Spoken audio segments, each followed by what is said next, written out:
Howdy again, and it's tubalcain. I'm in my backyard, and it's fairly early in the morning, perhaps 8:30 or 9.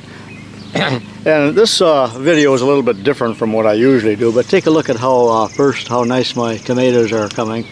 I reduced the size of my garden, and it is now the size of a twin bed, and one half of it is a herb garden.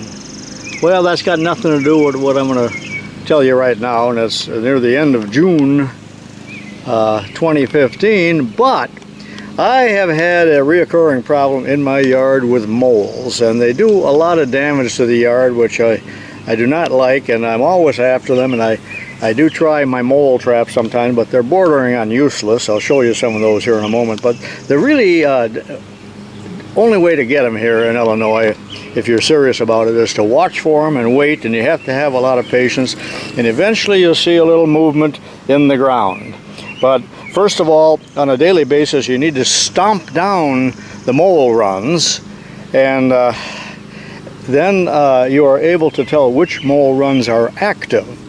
And if it's early in the morning, you're going to see moisture in the ones that are active. If it's all dried out, like some of them over here, they aren't being used, at least not today. But generally the habit of moles is to run through their runs every day and look for grubs and worms that have fallen into the tunnel, and that's how they gather their food, and they're only inches under the surface. So just a few minutes ago, perhaps 10, and I'm going to reenact this scene. Dogs can be good at this too, if you got the right kind of dog that likes to dig and has patience to wait for them. But I was out here 10 minutes ago, and I did see movement, and it's always at the end of the run, usually as they're digging or raising the sod a little bit. And I saw movement. Oh, luckily I had my my shovel at hand, and then the idea is to either stomp the back of your heel right behind them so they can't back up, because they can't dig all that fast, but yet they can really move within their runs quite quickly. So I saw movement there. I put the shovel right here behind the movement, and sometimes I hit the moles, and then I dig deep and fast and pick it up, and there he is. Now this one, of course, is dead now, thank goodness. But it's so gratifying to get them. And I don't want to hear anything from you PETA people out here, nothing.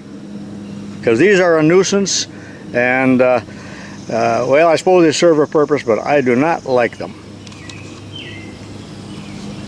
However, I do not want to injure them or hurt them or torture them, so I quickly kill them. But in this case, I think I had killed it by hitting it with the shovel on the initial stab.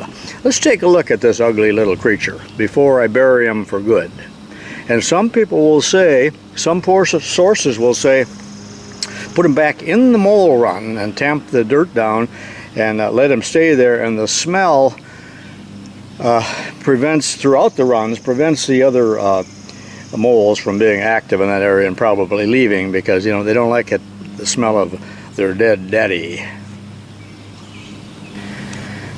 There are perhaps some of you that live in areas of the country where you don't see moles, but they're quite active in the Midwest, and I know in other parts of the country, but you have to have a wet climate, and they're really active here after a rain. Now, during the summer when it's dry, often you won't see them for a long time, and do not confuse the mole runs with the actual place where they live, their nest, which is straight down. I'm not sure how deep, but deep enough to where that's where they winter and breed and so on. And then they come up into the runs to feed.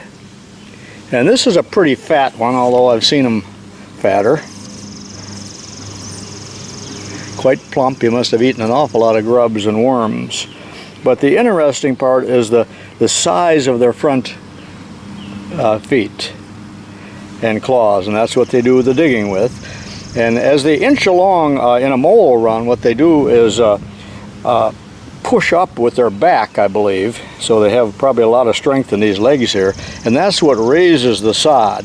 They particularly like to work along a sidewalk or an edging or something like that, because it must be easier for them to push the sod up, because it's it's loose on one side. And there he is, and this one's probably about total of 6 to 8 inches from nose to right here. They really have a soft fur, although I don't like touching them. So that's how you catch moles in Illinois. I hope you liked this little episode, and it will help some of you that suffer with the perennial problem of moles in your yard. And they're a big problem in golf courses or other places where they're trying to keep the grass nice looking and smooth. Thanks for watching. This is tubalcain. I'm in the garage now, and this is my collection of mole traps, and I used to have many more, but somebody ran over some of them with a lawnmower, and there's another type that literally grips. You kind of bury it in the ground. I've had some of those. I don't know what happened to them. But I prefer these long ones over the short ones. They work better, if you want to call working at all. And again, I'm skeptical, but a lot of you are skeptical of things because you've seen products that don't work. They're sold with big promises and they don't work, or they don't work well. Now, I have caught moles with some of these, but you need to use many of them like I got here. So when I get on a kick where I'm going to trap moles, then what I do is set a whole bunch of them if the runs are extensive enough. And when you use these, stomp down the mole hills and put it in an area where you think they're going to be active. I'm not going to show you how to set these, but because it isn't worth my time, or because they don't work anyway. Here's one that I even modified years ago by extending the tines on it more. But I have caught them on here. Sometimes you'll miss them and you'll see a little bit of hair or fur on the tines, but that's what mole traps look like if you've never seen them, and they are in many designs, different designs, and they aren't particularly cheap. There was a mole trap, I think they still do it, that uses cartridges, and I understand that it's the concussion that kills them, not a projectile, because they are blanks, I believe. But I've seen them, but it's about $99 for one, and they've been using them for 100 years, but they still sell them at our farm store. But I didn't think a mole was worth $99. Matter of fact, they're not worth 2 cents. Let's take a look at some other products. Here's some other products I've had, and sometimes I try them, but the thing is, if you use these, you're not sure if they worked or not. So I cannot badmouth these too much, because you really don't know if they're working, because you're not going to have a carcass. But here's one that is widely sold in this area, and it's Sweeney's Poison Peanuts. Now make sure you don't eat any of these when you're drinking beer or soda.